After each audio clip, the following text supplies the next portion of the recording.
Hello friends, मैं हूं doctor Surya Prakash और आज एक नए सर्जिकल टॉपिक के साथ आप लोगों के सामने आया हूं। दोस्तों, आज जिस टॉपिक के बारे में बात करेंगे वो अपेंडिसाइटिस के बारे में है कि आखिर अपेंडिसाइटिस क्या होता है, इसके लक्षण क्या हैं, हमें कैसे पता चलेगा कि अपेंडिसाइटिस की शिकायत हमें है, और अगर अपेंडिसाइटिस हो जाता है तो इसे कंफर्म कैसे किया जाता है, कौन कौन से जो इन्वेस्टिगेशंस हैं या जांचें कह लीजिए वो की जाती हैं, और आखिर इसका इलाज क्या है, और ऑपरेशन करना है या नहीं करना है, करना है तो ऑपरेशन के बाद में क्या क्या सावधानियां बरतनी पड़ती हैं। ये सारी चीज़ें हम इस वीडियो में डिस्कस करेंगे। तो आइए शुरू करते हैं। अपेंडिसाइटिस होता क्या है? दोस्तों, मैं आपको बताऊं तो अपेंडिसाइटिस दो वर्ड से मिलकर बना है, अपेंडिक्स और आइटिस। अपेंडिक्स तो आप सब जानते हैं, जैसे ये एक इंटरनल ऑर्गन होता है, और आइटिस का मतलब इन्फ्लेमेशन होता है। इन्फ्लेमेशन को आप ऐसे बोल लीजिए कि एक तरह की सूजन को आइटिस से इंडिकेट किया जाता है मेडिकल भाषा में। तो अपेंडिक्स में जब सूजन आ जाती है तो इसे अपेंडिसाइटिस का नाम दिया जाता है। अपेंडिक्स जो हमारा एक इंटरनल ऑर्गन है, वो पहले ऐसा माना जाता था कि एक वेस्टिजियल ऑर्गन है, मतलब एक ऐसा ऑर्गन जो कि बॉडी में पहले कभी काम हुआ करता था, अब उसका काम हमारी बॉडी में नहीं होता है। बट आज कई सारे जो लेटेस्ट रिसर्च हो रहे हैं और जानकारियां हमें मिल रही हैं, उसमें अपेंडिक्स का एक बहुत बड़ा रोल पाया गया है हमारी गट की इम्यूनिटी में, मतलब आंतों की इम्यूनिटी में इसका एक बहुत बड़ा रोल ऑब्जर्व किया गया है। तो ऐसा नहीं है कि दोस्तों ये एक बेकार इंटरनल ऑर्गन है, इसका एक कहीं ना कहीं बहुत इम्पॉर्टेंट रोल है जो कि हमें पूरी तरह से अभी भी ज्ञात नहीं है, जानकारी इस बारे में हमें नहीं है। तो वो तो एक अलग बात हो गई। तो बात हम कर रहे थे कि अपेंडिसाइटिस होता क्या है। जैसा कि मैंने बताया दोस्तों कि आपको अपेंडिक्स में अगर इन्फ्लेमेशन हो जाए या सूजन आ जाए तो उसे अपेंडिसाइटिस का नाम दिया जाता है।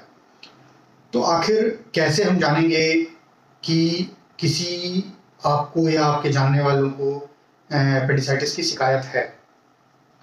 तो बहुत बेसिक सी बातें होती हैं जो कि आपको ध्यान में रखनी चाहिए या आपको पता होनी चाहिए, जिससे अगर आपको उस तरह की तकलीफ़ें हो रही हैं तो आपको इमीडिएटली डॉक्टरी सलाह लेनी चाहिए, क्योंकि वो इंडिकेट करता है, जो लक्षण मैं अभी बताने जा रहा हूँ, कि आपको अपेंडिक्स में जो है सूजन की शिकायत हो सकती है।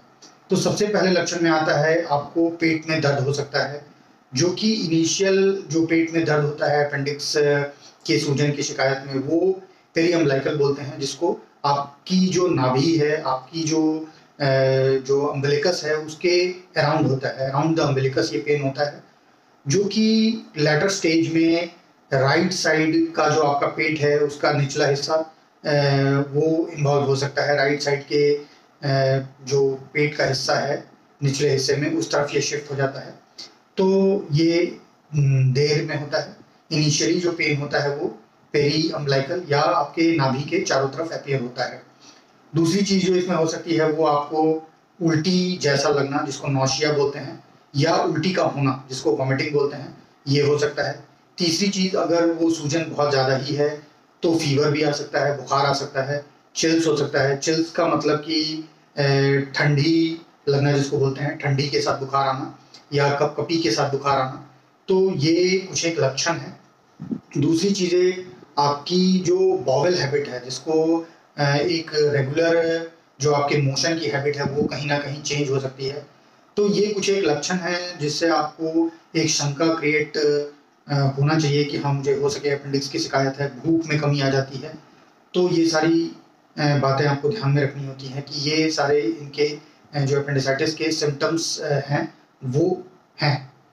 अब नेक्स्ट बात जो होती है कि एक बार जब आपको शंका हो गया कि नहीं, अगर मुझे अपेंडिसाइटिस की शिकायत है तो आपको क्या करना चाहिए दोस्तों, तो मैं आपको बताऊं कि इसमें आपको सेल्फ डायग्नोसिस या सेल्फ ट्रीटमेंट में नहीं जाना चाहिए। इमीडिएटली आपको किसी भी डॉक्टर की, प्रेफरेबली एक सर्जन की सलाह लेनी चाहिए, और आपको उनसे इमीडिएट राय लेना चाहिए ताकि वो आपको एग्जामिन कर सकें, और अगर आपको अपेंडिसाइटिस है तो उसे डायग्नोज कर सकें। क्लिनिकली यूजुअली ये डायग्नोज हो जाता है, एग्जामिन करने के बाद जो डॉक्टर हैं वो डायग्नोज कर डालते हैं इसको, और कुछ कुछ जांचें होती हैं जैसे ब्लड इन्वेस्टिगेशंस, जो कि कंप्लीट ब्लड काउंट होता है, सीबीसी जिसे बोलते हैं।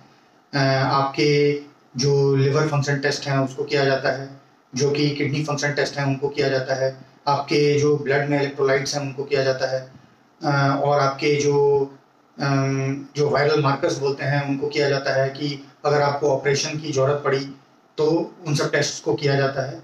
और एक सबसे इम्पॉर्टेंट जांच जो होती है वो होती है पेट का अल्ट्रासाउंड किया जाता है, जिसको अल्ट्रासोनोग्राफी ऑफ होल एब्डोमेन बोलते हैं, जिसमें ये क्लियर कट दिख जाता है कि आपके अपेंडिक्स में सूजन है या नहीं है। तो इस सब टेस्ट से डॉक्टर कंफर्म कर लेते हैं कि आपको अपेंडिक्स की शिकायत है या नहीं है। और जहाँ तक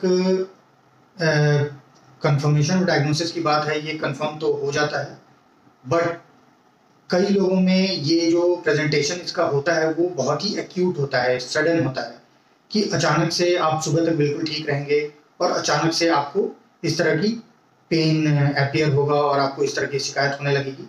तो ये यूजुअली अपेंडिसाइटिस का पेन हो सकता है, बट कई लोगों में ये प्रीवियस जो संकेत है या प्रीवियस एपिसोड्स हैं इसके पेन के, वो आते रहते हैं जाते रहते हैं। दवाइयों से कई बार इनको दबा दिया जाता है, बट ये कई बार ऐसे रिपीटेड अटैक्स के बाद एक गंभीर रूप ले सकता है। तो इसलिए इसको ढिलाई बरतने की इसमें ज़रूरत नहीं है। अगर आपको ऐसा लगता है कि आपको अपेंडिक्स का पेन है तो आप अपने डॉक्टर की सलाह जरूर लें, क्योंकि सबसे एक खतरनाक बात जो होती है अपेंडिक्स के सूजन में, कि कई बार ये जो अपेंडिक्स है वो बर्स्ट कर जाता है। अगर ये बहुत ज़्यादा सूजन आ जाए तो, इसमें बहुत ज़्यादा सूजन आ जाए तो ये एक मेडिकल या सर्जिकल इमरजेंसी आप बोलिए हो जाती है, जो कि पेशेंट्स के लिए एज वेल एज सर्जन के लिए, दोनों के लिए थोड़ी रिस्की कंडीशन हो जाती है।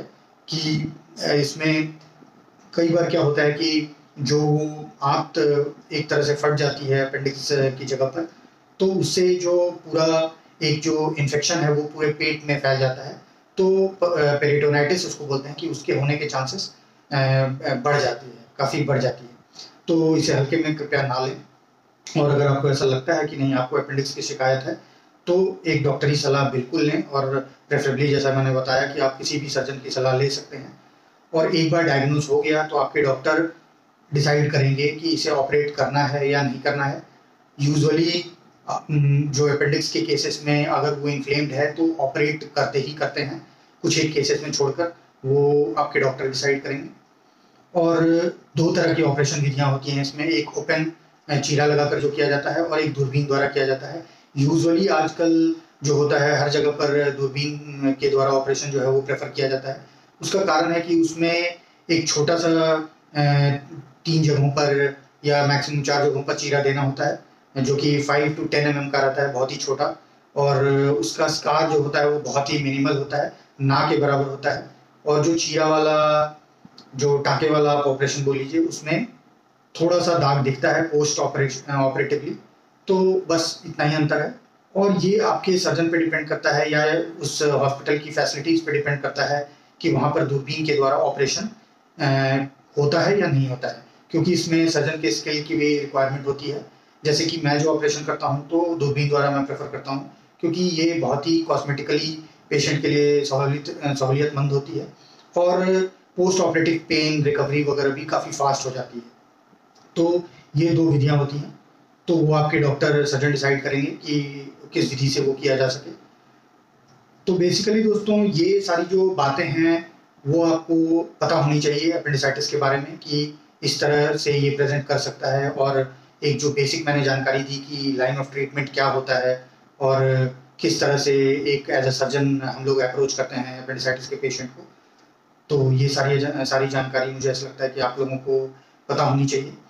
जहाँ तक कि ऑपरेशन के बाद के सावधानियों की बात है, मुझसे कई लोग पूछते हैं कि ऑपरेशन के बाद हमें किस तरह की सावधानियां बरतनी चाहिए। तो दोस्तों मैं बताऊं कि ऑपरेशन के कुछ दिनों बाद तक जो आपको एक तेल मसालेदार वगैरह फैटी फूड वगैरह आपको थोड़ा सा कम लेना है, ताकि आपके इंटेस्टाइन पे इमीडिएटली लोड ज़्यादा ना पड़े। और 1 से 1.5 महीने के बाद आप बिल्कुल ही आप रेगुलर जो आप डाइट लेते हैं वो आप ले सकते हैं।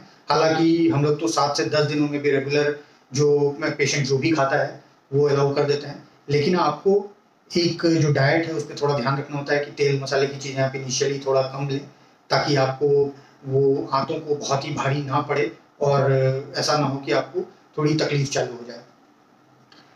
एज सच तकलीफ नहीं आती है ऑपरेशन के बाद, लेकिन कुछ लोग हैं कि अगर जो चीरा लगाकर ऑपरेशन होता है तो कुछ दिनों तक, हफ्ते 10 दिन तक थोड़ा बहुत उस चीरा लगाई हुई जगह पर दर्द का कंप्लेन करते हैं, बट वो माइनर इशू होता है और जो नॉर्मल पेन किलर्स होता है उससे वो हैंडल कर लिया जाता है, जो कि मुंह से हम लोग देते हैं पेशेंट को लेने के लिए।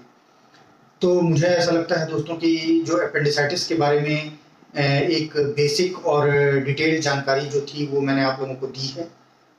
तो आप लोगों को अगर ये वीडियो पसंद आए तो मेरे चैनल को सब्सक्राइब करें, वीडियो को लाइक करें और शेयर करें, ताकि ऐसे अच्छे अच्छे वीडियो के साथ मैं आप लोगों के सामने आता रहूं। और हाँ, अगर आप लोगों को कोई भी डाउट है तो आप लोग कमेंट सेक्शन में पूछें, मैं कोशिश करता हूं कि मैं उन सवालों का जवाब दूं। और आप लोग मुझे व्हाट्सएप पर नंबर भी मेरा है, उस पर कंसल्ट कर सकते हैं। Thank you, thanks.